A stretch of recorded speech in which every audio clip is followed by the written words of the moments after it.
want to take an opportunity to talk about why we choose organic fertilizers over synthetics or common fertilizers such as triple 13, 2100, ammonium sulfate, or anything like that. A lot of times synthetic fertilizer use can be overdone, and it can lead to an array of negative effects with the soil and essentially to your plants. Let's talk about some of the effects that over-fertilization can have on your soil. First, if you over-fertilize with a lot of common synthetics, you can burn your plant. Excessive nitrogen from synthetic fertilizers can lead to yellowing of the leaves, browning due to salt buildup. It also causes the plant to become dehydrated. Secondly, it can cause stunted growth. Over-fertilization can cause other nutrients to become unavailable. For example, if we apply too much phosphorus in the soil, we might bind up other micronutrients that are essential for what we're growing to be healthy and get what they need. It can also lead to weak root development.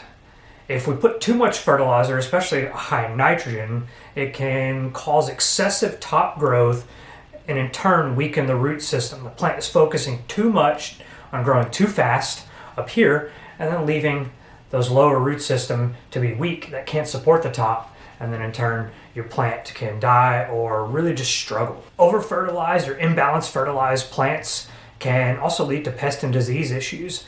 If you have an imbalance of nutrition, then you are more apt to be a target for pest and disease.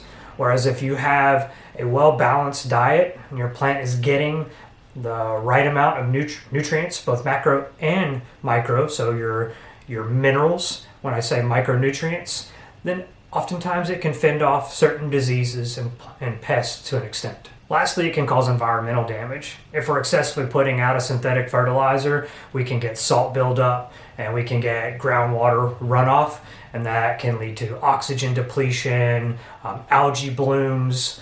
So it can make a lot of environmental impact that's a lot harder to counteract. So what can we do to avoid some of these common issues that happen with over-fertilization or the use of some of our synthetic fertilizers? First, read the label. Figure out what the quantity that's recommended to be put out is and go by that. Follow your instructions. Simple. Second, use slow-release fertilizers.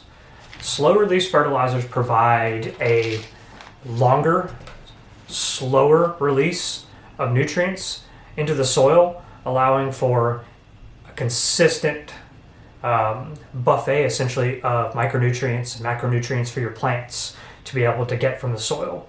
Keeps the soil alive. Next, water. Water thoroughly after you apply fertilizer to help begin the activation and breakdown process and get it to thoroughly distribute through the soil. Lastly, test your soil on a regular basis.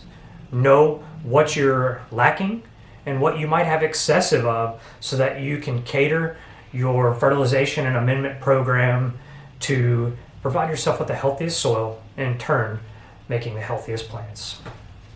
As always, if you find this information useful, please consider hitting the subscribe button or clicking the like button below. Thanks and see you next time.